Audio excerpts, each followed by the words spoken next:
ओम साई राम। तो जैसे आप जानते ही हैं, हम हैं अध्याय नंबर 28 पे, और जिसमें चल रही थी लाला लक्ष्मीचंद की कथा, और आज बताई जाएगी बुरहानपुर की महिला की कथा। अब हम दूसरी चिड़िया वक्त का वर्णन करेंगे।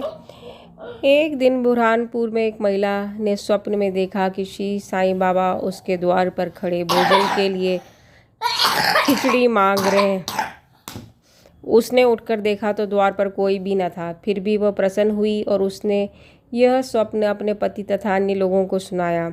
उसका पति डाक विभाग में नौकरी करता था। वे दोनों ही बड़े धार्मिक थे।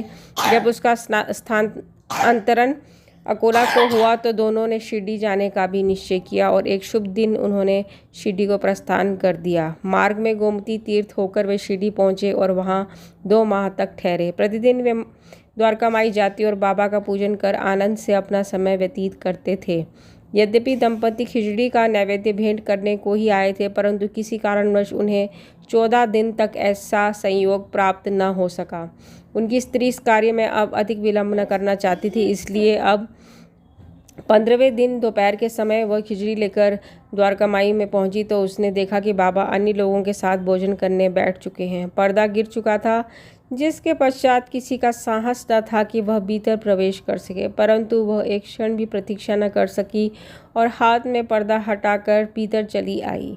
बड़े आश्चर्य की बात थी कि उसने देखा कि बाबा की इच्छा उस दिन सबसे पहले खिचड़ी खाने की ही थी, जिसकी उन्हें आवश्यकता थी। जब वह थाली लेकर भीतर आई तो बाबा को बड़ा हर्ष हुआ और वे उसी में से खिचड़ी के ग्रास लेकर खाने लगे।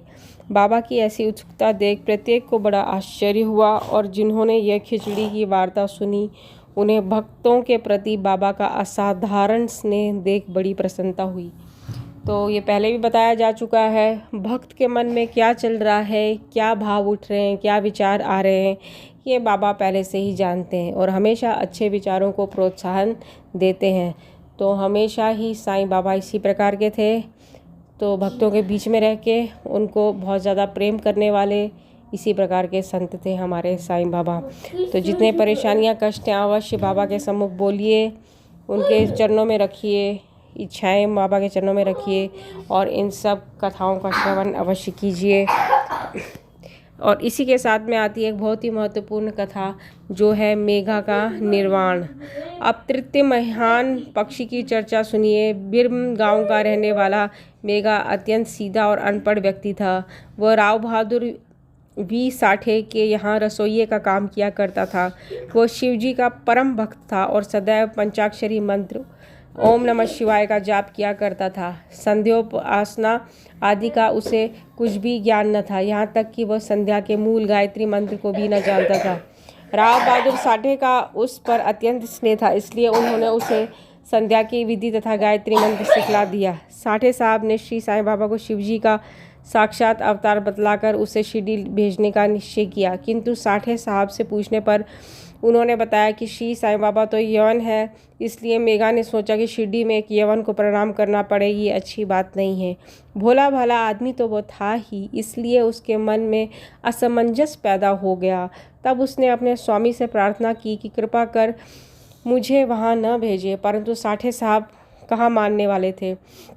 उनके सामने मेघा की एक न चली। उन्होंने उसे किसी प्रकार शिरडी भेज दिया तथा उसके द्वारा अपने ससुर गणेश दामोदर उपनाम दादा केलकर को, जो शिरडी में रहते थे, एक पत्र भेजा कि मेघा का परिचय बाबा से करा देना।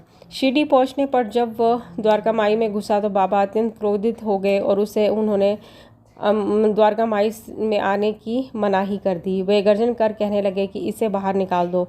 फिर मेघा की ओर देखा, कहने लगे कि तुम तो एक उच्च कुलीन ब्राह्मण हो और मैं निम्न जाति का एक यवन, तुम्हारी जाति भ्रष्ट हो जाएगी, इसलिए यहाँ से बाहर निकल जाओ।